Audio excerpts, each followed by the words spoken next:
Hi there, welcome back to another video, and I'm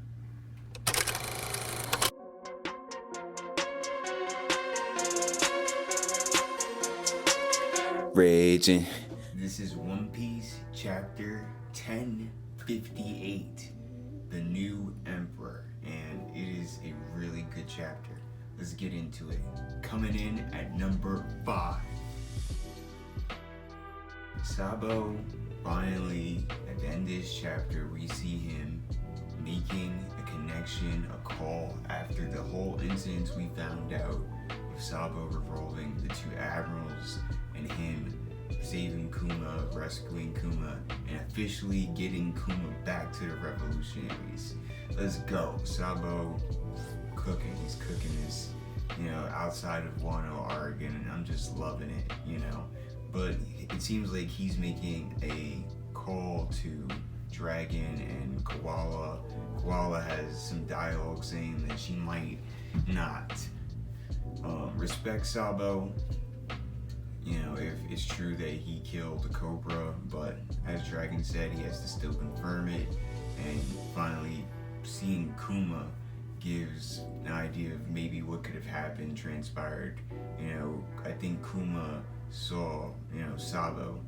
Sabo saw Kuma before all the revelry started, and as we know, Nefertari's father, Cobra, was still alive during that period.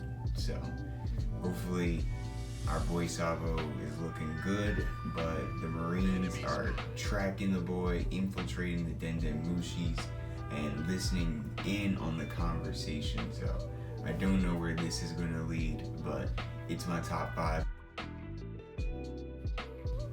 The Straw Hats.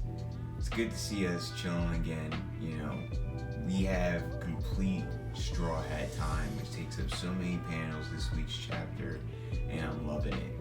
And we see basically after them getting over the waterfalls, it comes in at number 3. This is going to be my number 3, but at my number 4 is just them hanging out, and I like the gag between Zoro and Sanji with Jinbei, how basically their bounties, Zoro has the highest bounty, Jinbei has the second highest bounty, then you have Sanji after him, along following Nico Robin. I believe Brooke is after, if or not Frankie. I think it might be Frankie, Brooke, Usopp. Usopp, he has 500 million, so Usopp is after Nico Robin. Brooke and Frankie are under Usopp. Nami got a huge bump up, and so did Chopper. So the Straw Hats bounties are all up this week. I don't want to go into all the numbers specifically. I think that's good for another video. But I think it was amazing to see, the gag between Zoro and Sanji and Jinbei with Nami, which ties in to my number 3. Coming in at number 3. Nami putting the responsibility, giving the Congress hockey to Luffy. This was incredibly epic. I wanted to talk about this after all the Straw Hat segment because I just love the connection between Luffy and Nami and how they still have this strong bond, from the early previous arcs in the story.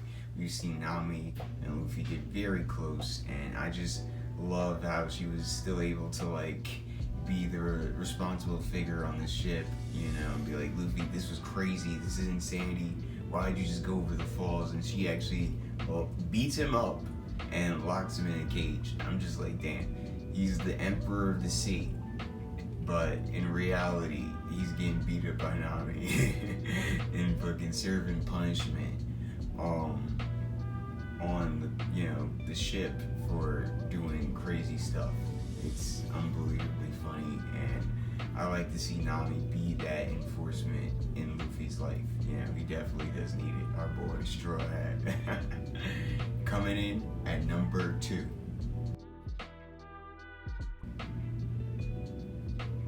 Reality is not often what it seems. In previous videos, I was hyping Buggy as top guys in this series. And now I'm just like, the reality of it, damn, you got your behind handed to you. So we see what really transpired this week in a flashback with how Buggy was able to get Mihawk and Crocodile under his crew.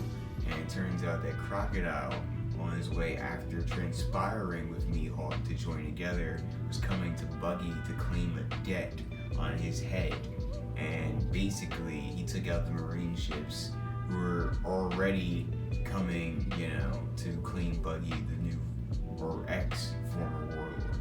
So after that happens, Mihawk shows up, I guess, to wherever Buggy was at. Mihawk shows up, and they both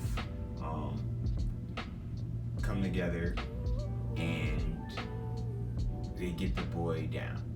Crocodile shows up. He's like, why your crew tossing out this cross guild thing? Why is he tossing out that, I'm saving you and I'm a part of you? And basically, Buggy gets clashed. Like, he gets completely one-shotted by Crocodile, and Mihawk is right there just in case he does anything crazy with his blade. It's looking amazing this chapter, how Mihawk and Crocodile are sitting next to each other with Buggy in the middle, completely beat up, and basically they kind of hear him out and decide that basically Mihawk decides. Mihawk is just crazy this chapter. I want to get into his moments later, but Mihawk decides it's good to use Buggy as, a shield. He doesn't want to be an emperor. He wants to live in peace. And Crocodile agrees, and this is how they form the Cross Guild. But based off Crocodile attacking the Marines, they perceive Buggy to have Crocodile under his wing with Mihawk. Now that makes him an emperor. We're gonna have to get into another video with Crocodile himself. Make sure you like this video for a top 5 video about Crocodile and how he became a powerful person in the new world. But coming in at number 1, Mihawk this chapter, because he has a lot of great moments. Mihawk, this is what I've been waiting for, what people and fans of One Piece have been waiting for years. We have known absolutely nothing about this character, why he's on the seas, what's his purpose, what his overall feel in life is, and we find that out in this chapter. So Mihawk wants to be a pirate to live in peace. He wants to, train himself to the best of his abilities of being a great swordsman. However, he still wants to have a life that's calm, that's somber, that's not, too crazy along with other pirate shenanigans. And I think that's very interesting. I think subtly, if you look at Mihawk this chapter, you can go into so many different deep things about him, and see that. So I like this particular moment when Mihawk, he just disassembles Buggy, you know what I mean? And he looks over to the rest of Buggy's crew, and he has Mr. 3 Galdino, and he's like, I'll just join, Crocodile again. He was my former boss anyway. I guess they really liked each other. They did business. Baroque Works was around for a long time, so Galdino and Crocodile, they could possibly go way back. But Alvida, Kabaji, the Lion, yeah, they immediately turned. And Mihawk's face, when you just saw the disappointment in his face of these people not even willing to fight. My son was completely disappointed and just, wow, like, that was nothing. Like, and it just is treated like a gag, but this is really how Buggy scenarios go. And it's glad to see Mihawk be such a pivotal person to potentially, have Crocodile go along this plan and be along in one crew like this. I mean, it does work its way to be something more lethal when you really think about it deeply than on the surface. Buggy is leading his pirates. Crocodile's in the shadows. When he's in the shadows, he's effective. And you have the world's strongest swordsman. And you got Buggy.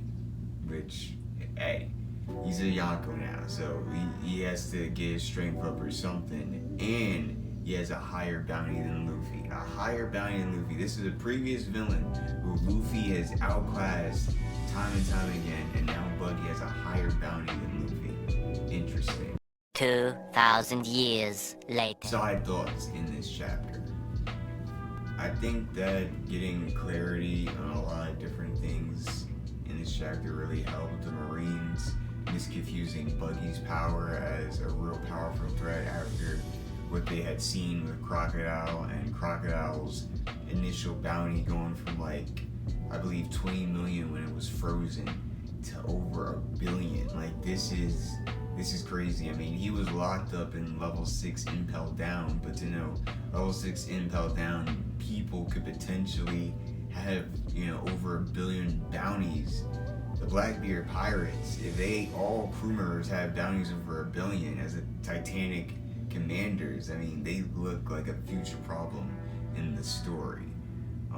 Kuma, it's good to see him back, but damn, you know, he might be still a little bit brainwashed from what the Celestial Dragons did to him, and it's just, it's pretty sad. Nami potentially might have Conqueror's Haki. I know it's a joke meme, but if she does, that would be pretty lit, only if it's working on Luffy, because I saw black sparks in that panel when Jinbei was trying to go toe-to-toe with her, and everyone was like, yeah, you don't want to go toe-to-toe with Nami, you gonna get a whooping. She has that trope really nice. So, if you like what I had to say here in this video, make sure you give it a like, and if you want to see more videos of me reviewing this One Piece, which is amazing, make sure you subscribe to this channel, and I will catch you in the next video. Peace.